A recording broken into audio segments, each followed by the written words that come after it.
वादब बामुलाहजा में मैं फजल इमाम मलिक। किसानों का आंदोलन जारी है।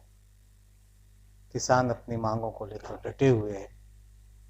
हालांकि केंद्र सरकार ने 4 जनवरी को उन्हें बातचीत के लिए बुलाया है और किसान जाएंगे भी, लेकिन किसान अपनी मांगों पर अड़े हैं। कड़ाके की ठंड और बूंदाबांदी के बीच 40 दिन से ज्यादा हो गए हैं। उनके आंदोलन को लेकर किसान टस से मस नहीं हो रहे हैं। सरकार ने काफी कोशिश की कि उनमें फूट पड़े, किसानों को वर्गलाने की कोशिश की गई है।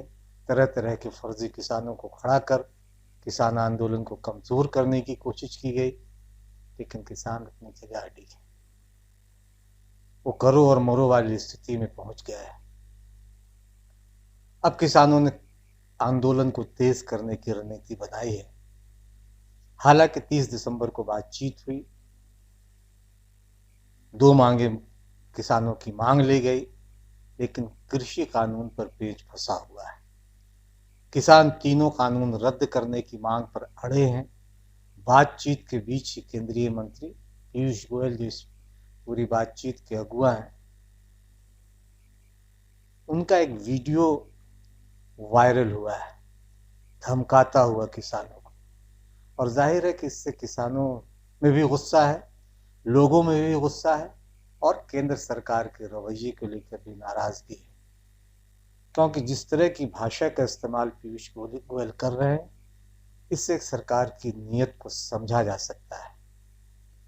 हम किसानों के इस आंदोलन पे बात करेंगे, लेकिन इससे पहले एक गुजारिश, एक निवेदन है कि अगर अभी तक आपने वादब बामुलाहजा को सब्सक्राइब नहीं किया है तो इसे सब्सक्राइब करें, लाइक करें और ज़्यादा से ज़्यादा शेयर करें, ताकि आप हमारी ताकत बने और हम आपकी ताकत बने। मैं बताऊं, एक का भाई वो वहाँ पे आया ट्रैक्टर लेकर। अरे जब एक काम करो, मैं तुमको जेनुअन संगठन से मुलाकात करा देता हूँ, फिर रास्ता निकलो। एक हमारे वहाँ का भी आया, हिंदुस्तान के बिल्कुल वैसे तो फिर आप लोग के भी 40 दिन संगठन की सूचियां सब है। नहीं नहीं ज्यादा मुंह मत खुलवाए। मुझे ये तो हमारे पास भी है सूचियां, ऐसे मुंह मत खुलवाए। भाई वैसे नहीं आ सकते तो कम से कम। तो किसान अब आंदोलन तेज करेंगे। रणनीति भी बन गई है। दिल्ली में गणतंत्र दिवस यानी 26 जनवरी के दिन ट्रैक्टर रैली आयोजित की गई है। इसके अलावा किसानों ने कहा है कि 23 जनवरी को, यानी जिस दिन नेताजी सुभाष चंद्र बोस की जयंती है, उस दिन देश के तमाम राज्यों के राज्यपालों के घरों को, यानी आवास को, पर विरोध प्रदर्शन किया जाएगा। एक तरह से घेराबंदी की जाएगी। किसान आंदोलन के लेके एक समन्वय समिति है जिसमें 7 सदस्य हैं। उस समिति ने दिल्ली में प्रेस कॉन्फ्रेंस की। पहली बार दिल्ली में इस आंदोलन के बाद किसानों का ये प्रेस कॉन्फ्रेंस हुआ। किसानों ने केंद्र सरकार को एक तरह से चेताया है कि अगर किसानों की मांगे नहीं मानी गई तो वो आंदोलन को तेज करेंगे और दिल्ली को चारों ओर से एक तरह से घेर लेंगे। और किसान 26 जनवरी को दिल्ली में ट्रैक्टरों की या दूसरे जो वाहन हैं उसे लेकर ट्रॉली की या दूसरे वाहनों के साथ किसान गणतंत्र परेड करेंगे, क्योंकि मानते हैं किसान की उनका अधिकार है। किसान नेताओं ने हालांकि ये साफ किया है कि ये परेड जो होगा किसानों का, अगर मांगे नहीं मांगी गई, 4 जनवरी उनका डेडलाइन है, 4 जनवरी को बात होगी, तो गणतंत्र दिवस की आधिकारिक परेड के खत्म होने के बाद होगी। यानी वो इस बात में अड़ंगा नहीं डालेंगे कि जो देश का एक पर्व है, एक तरह का गणतंत्र दिवस जो मनाया जाता है, उस समारोह में वो किसान किसी तरह का अड़ंगा नहीं डालेंगे, क्योंकि किसानों को देश की गणतंत्र, देश के लोकतंत्र, सब पे विश्वास है, संविधान पे यकीन है और अपने संवैधानिक अधिकार के तहत ही वो ये सारा आंदोलन कर रहे हैं। किसान प्रतिनिधियों ने बताया कि हमने सरकार को, किसानों ने ये बता दिया था कि पहले दिन ही बता दिया था कि तीनों किसान विरोधी कानून है, इसको डेथ वारंट भी किसान कह रहे हैं कि तीनों जो किसान विरोधी कानून है इसको रद्द किया जाए और बिना रद्द किए वो यहाँ इस धरना प्रदर्शन आंदोलन को खत्म करने देंगे। तो ऐसे में सवाल ये है कि रास्ते क्या है? तो रास्ते दो ही है सरकार के पास, या तो जल्द से जल्द बिना मांगे जो किसानों ने जो बिना मांगे ये किसानों को ये जो बिना मांगे तोहफा दिया है, इसे रद्द किया जाए, किसानों को एमएसपी पर खरीद की गारंटी दे, या फिर किसानों को किसानों पर लाठी गोली चलाए। किसानों ने साफ साफ ये कह दिया। किसान के नेता हैं बलबीर सिंह राजेवाल। उनका कहना है कि हम अब आर पार की लड़ाई में एक निर्णायक मोड़ पर आ चुके हैं।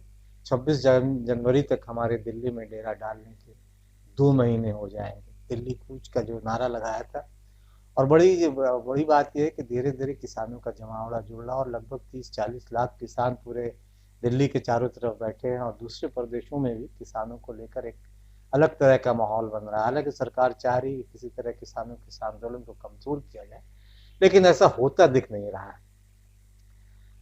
इसलिए अब निर्णायक मोड़ पे आंदोलन भी पहुंच चुका है।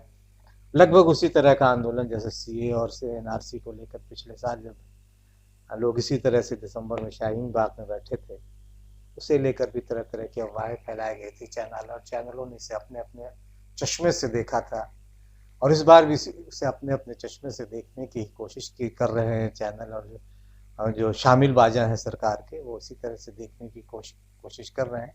लेकिन किसान अड़िग है। तो उनका कहना है कि हम इस निर्णायक कदम के लिए गणतंत्र दिवस को चुना क्योंकि ये दिन हमारे देश के गण यानी बहुसंख्यक किसानों की सर्वोच्च सत्ता का प्रतीक है। संयुक्त किसान मोर्चा ने अब गणतंत्र दिवस तक आंदोलन को तेज और व्यापक बनाने के कार्यक्रमों का ऐलान भी किया। इस आंदोलन को पूरे देश में तेज करने के लिए 6 जनवरी से 20 जनवरी तक सरकारी झूठ और पाखंड का और दुष्प्रचार का भंडाफोड़ करने के लिए देश जागृति पखवाड़ा मनाया जाएगा। जाहिर है कि अब दूसरे प्रदेशों में भी किसान, हालांकि आंदोलन तो चल रहा है एक तरह से, लेकिन अब और तेज होगा। इस पखवाड़े में देश के हर जिले में धरने और मोर्चे आयोजित किए जाएंगे। किसानों में और बाकी जनता में जागृति लाने के लिए रैलियां और सम्मेलन भी किए जाएंगे, यानी हर मोर्चे पे घेरने की कोशिश की जाएगी। बुद्धिजीवियों से लेकर किसानों तक अपनी पहुंच बनाने के लिए कई मोर्चे खोले गए। सोशल मीडिया पर तो सक्रिय है ही। किसानों ने अपना अखबार भी निकाल दिया है, ट्रॉली टाइम्स, जो हिंदी, अंग्रेजी और अब तो गुरुमुखी में है।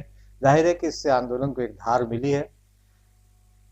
अगले दौर की बातचीत 4 जनवरी को होने वाली। इस बातचीत का क्या नतीजा होगा फिलहाल कहा नहीं जा सकता, लेकिन किसान नेताओं ने कहा कि अगर सरकार ने 4 जनवरी की बातचीत नाकाम होती हो तो 6 जनवरी से किसान आंदोलन को तेज करेगा और केएमपी एक्सप्रेस पर मार्च निकालेंगे। उसके बाद शाहजहांपुर पे मार्च लगाए किसान भी दिल्ली की तरफ कूच करेंगे। 13 जनवरी को लोहड़ी यानी संक्रांति के मौके पर देश भर में किसान संकल्प दिवस मनाया जाएगा और इन तीनों कानूनों को जलाया जाएगा।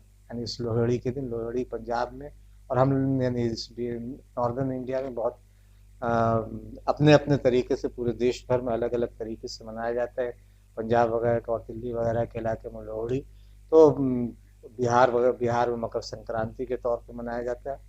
किसान नेताओं ने कहा कि 18 जनवरी को महिला किसान दिवस मनाकर देश की खेती किसानी में महिलाओं को योगदान को रेखांकित किया जाएगा। और जैसे कहा कि बूंदाबांदी और कड़ाके की ठंड है, लेकिन इस ठंड में भी किसान जमे हैं।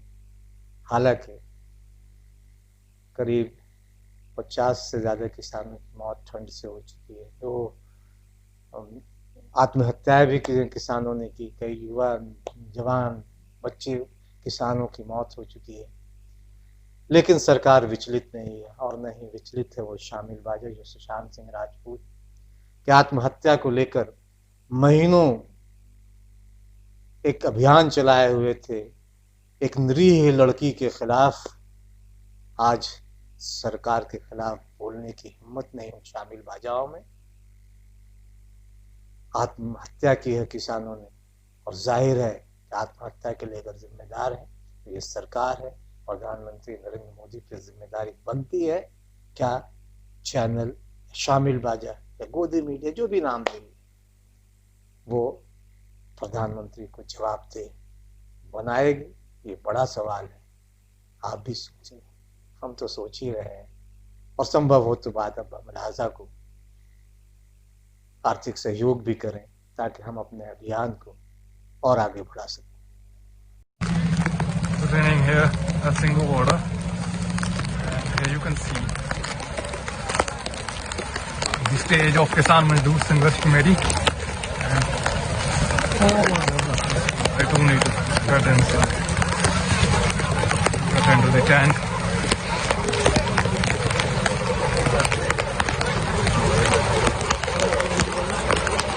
Yes, sir.